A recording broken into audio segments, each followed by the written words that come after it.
How to Live Today, Not Tomorrow. A life-changing story about living in the present. In the heart of a sprawling city filled with towering skyscrapers, the noise of honking traffic, and a sea of restless people rushing through their lives, there lived a man named Raj. Raj was everything the world called successful. A senior executive at a leading firm, he had climbed the corporate ladder through years of relentless dedication. From dawn to dusk, and often beyond, his life was consumed by emails, meetings, and mounting deadlines. While his colleagues chatted over coffee and shared laughter in the break room, Raj remained glued to his screen, replying to one more message, closing one more deal. Time is money, he often said. If I slow down, I fall behind. He had trophies, certificates, and even a framed letter from the CEO on his office wall. But what he didn't have was peace. Inside him, a quiet storm brewed every day of anxiety, of fear, of the endless what-ifs. What if I don't meet this quarter's target? What if I miss an opportunity? What if it all disappears? The questions were unrelenting. No matter how much he accomplished, a voice in his head whispered, "It's not enough." One evening, after yet another 14-hour day, Raj sat alone in his glass-walled office, city lights blinking below like stars scattered across the earth. His chest felt heavy, his breath shallow. He rubbed his temples and stood up, driven by something he couldn't explain, an urge to escape, just for a moment. Without any real destination in mind, he walked out of the building and wandered down the street. Eventually, his steps took him to a small park he had passed 100 times but never truly noticed. It was quiet. The rustling of leaves replaced the noise of traffic, and cool evening air wrapped around him like a gentle whisper. As he strolled aimlessly, something caught his attention. An old man sitting on a bench, calmly feeding a flock of pigeons. The man wore a simple white kurta, and his face bore the gentle lines of age, not hardened by time, but softened by wisdom. His eyes sparkled with a strange kind of serenity, as if he had discovered some secret of the universe. Curious, Raj sat on the bench beside him. The old man turned and gave him a warm, knowing smile. "You look troubled, my friend." Raj sighed. "I'm always working, always planning, always chasing the next milestone. But no matter how much I achieve, I never feel still." The old man nodded as though he had heard the same story many times. Without a word, he reached into his satchel and handed Raj a small clay cup filled with warm tea. "Drink," he said. Raj hesitated. "What is it?" "Nothing magical," the old man chuckled. "Just tea, but drink it slowly."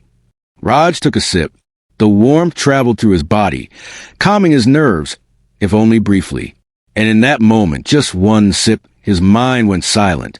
No deadlines, no fears, just the taste of tea. The old man watched him. "How did it feel?" Raj nodded, a little surprised. "Peaceful." The old man smiled again. "Tell me, while you were drinking, were you thinking about your next sip? Or did you just enjoy the one in your mouth?" Raj paused, then slowly shook his head. "I wasn't thinking. I was just there." That, the old man said, is the essence of life. He gestured to the pigeons pecking gently at crumbs. "Look at them. They don't worry about tomorrow. They don't stress about where their next meal comes from. They live in this moment. And because of that, they are free. But what if they run out of food?" Raj asked. The old man chuckled. "Then they'll worry about it tomorrow. But today they are happy." Raj sat quietly, watching the pigeons flutter and coo, each movement free of hesitation, full of presence. Something in his chest loosened, as if a knot had begun to unravel. That night, as he walked home, the old man's words echoed in his mind. The next day, Raj did something small, but different. Instead of eating at his desk, he joined his colleagues for lunch and shared a laugh. He called his wife in the middle of the day, not to ask about groceries or schedules, but just to say he missed her voice. That evening, instead of burying himself in reports, he stood by the office window and watched the sunset, colors melting into the horizon. For the first time in years, he felt alive. He began to change, not overnight, but slowly. A few minutes each day were set aside just to be. Sometimes with a cup of tea, sometimes walking in silence, sometimes simply breathing without thinking. Days later, Raj returned to the park, eager to see the old man again. But the bench was empty. Only a few pigeons remained, cooing softly as they pecked at invisible crumbs. Then Raj noticed a folded piece of paper tucked beneath the bench. He picked it up and unfolded it carefully. Written in elegant handwriting were these words: "Life is not about waiting for the storm to pass. It's about learning to dance in the rain.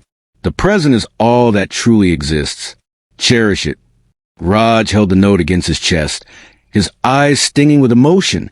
The future was still uncertain. The deadlines, the challenges, they would come.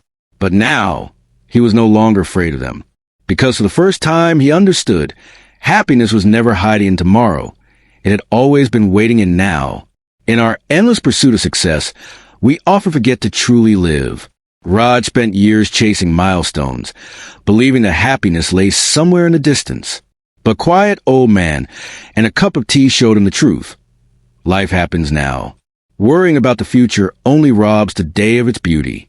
Like the pigeons who trust the wind and the sky, we must learn to let go of the illusion of control and embrace each fleeting moment. Success is valuable, but not at the cost of joy. The key to a meaningful life lies in balance, in working hard, but also in pausing to sip tea, to laugh, to love, and to simply be. Because in the end, happiness isn't at the finish line. It lives in the little moment along the way.